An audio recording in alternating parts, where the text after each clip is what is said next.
بسم الله الرحمن الرحيم. قضية سمية العاضي التي حصلت اليوم أو أمس، قضية مؤلمة فاجعة.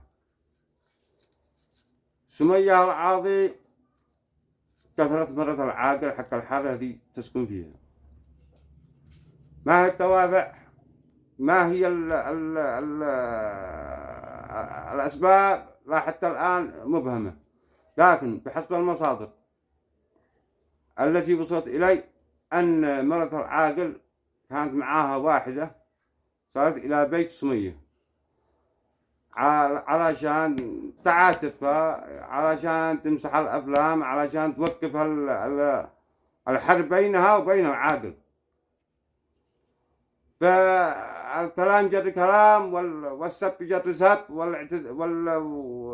والاشتباك بالأيدي.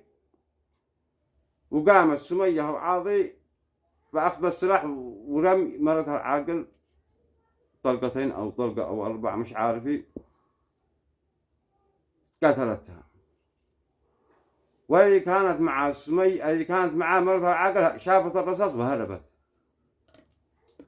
الآن سمية العاضي في الحبس، ومرة العاقل في أحد الثلاجات القريبة من المنطقة.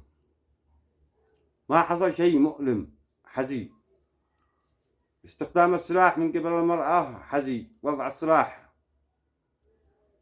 في يد المرأة فاجعة، كارثة.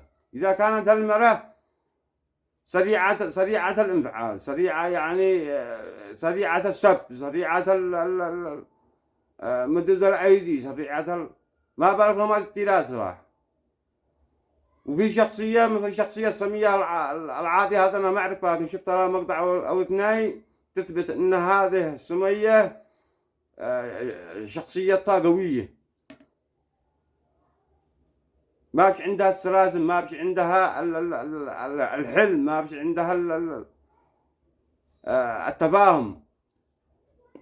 وما هي الأسباب مش عارفين تأتي إلى القتل. هذا سبب إنه الجحد في الخصومة. عندما تجحد في الخصومة تكون النتيجة في الغالب مثل هذا.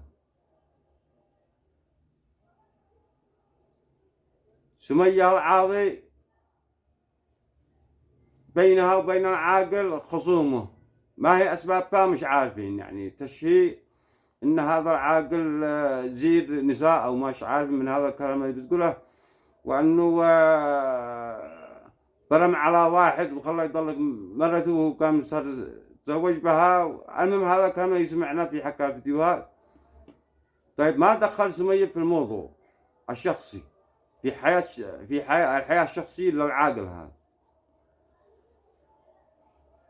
هذا حاجة يعني مبهمة لا حتى الآن.